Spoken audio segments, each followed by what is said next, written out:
Hello and welcome to Quiet RC. I'm Rob. Today we're going to talk about the Rlaarlo AK-917, aka the Porsche ripoff. Well, actually we're just going to talk about breaking it down. So this is part one. Actually, I could probably break 100 right now.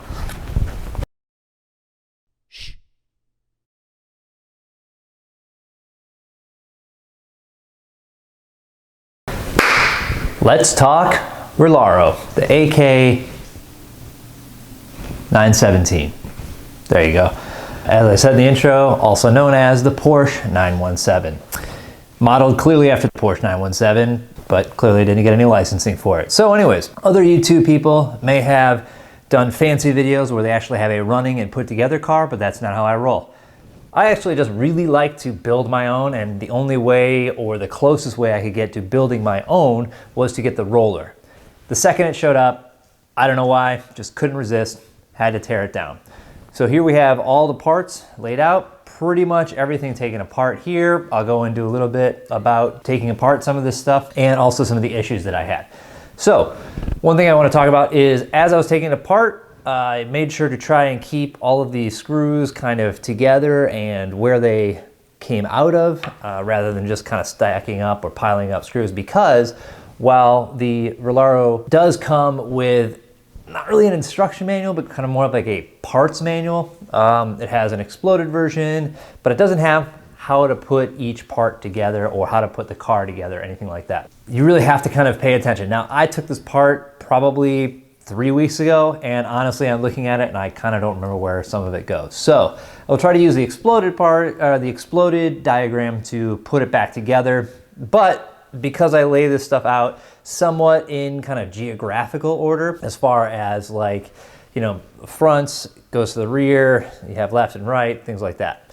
Try to keep it somewhat together. I mean, I haven't even really fully disassembled some of the suspension parts. As you can see here, I know this is the front, so on and so forth. Because I am going to try to do some speed runs with this, I'm not actually taking it to the track or anything like that, so I don't really need handling. I need it to be able to go in a straight line reliably.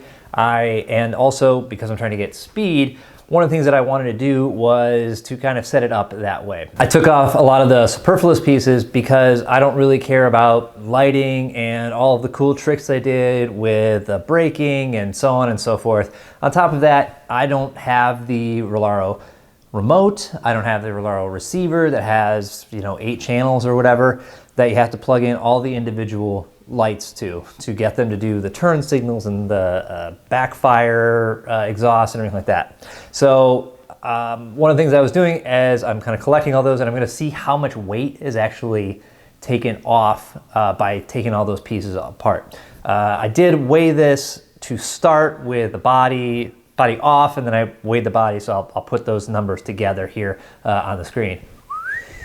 There we go. And after it's all said and done with this, I will put it back together and we'll wait and see how much we've saved. Now, a couple of things that did have quite a bit of weight, and more importantly, weight in the wrong spot. So the brakes that are on there look really cool. You know, the kind of brake calipers and the actual brake discs, they're aluminum. However, they're heavy. That's unsprung, that's rotational weight, all that stuff is really working against you. So I believe altogether those parts were about 29 grams.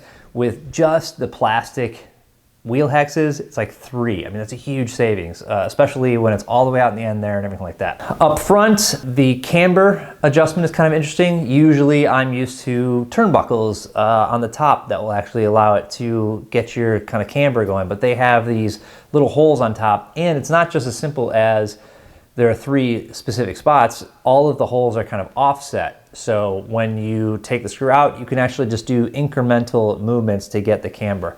Obviously, again, I'm doing speed run, don't want camber.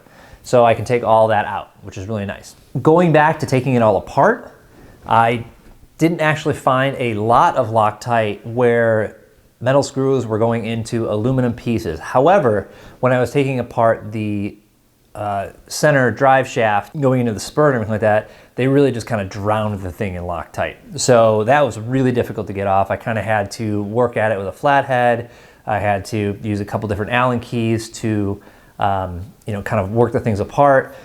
On the center here, you'll notice that while I do have this pretty much completely torn down, I still have this center brace for the center drive shaft.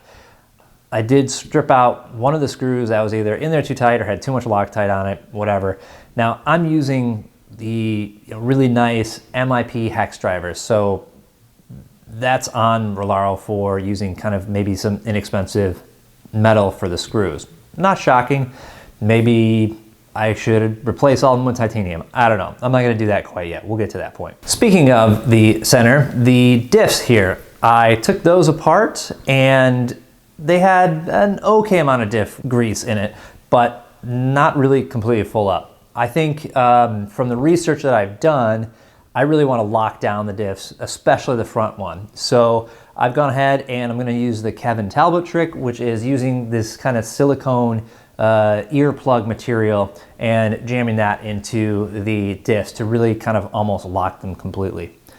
Similarly, the shocks, it was actually riding quite high. I did take a measurement of it and I think it was probably almost 10 millimeters of ride height, which when I'm racing at a track, I'm closer to like 5. So I really want it to be nice and low to the ground. When I took apart I also took apart the shocks to refill them because they were actually like, when I dropped the car, it would actually kind of bounce a little bit.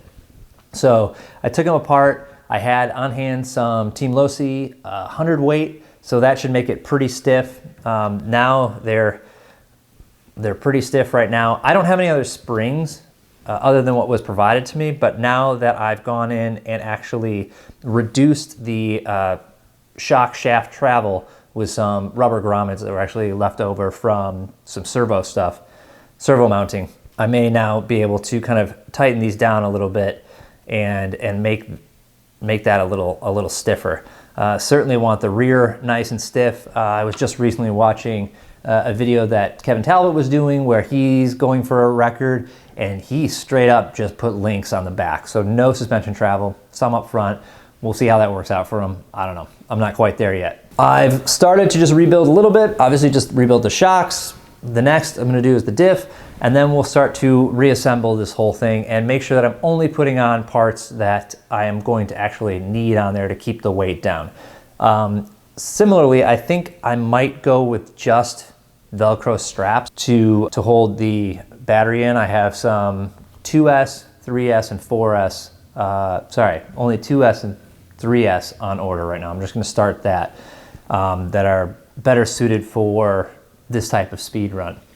We'll see how this goes, and obviously there's going to be a part 2. Hopefully it's a long part 2 where we go through and build the whole thing and get to do a run, or it might be a shorter one where I build the whole thing and just smash it right away. So we'll see.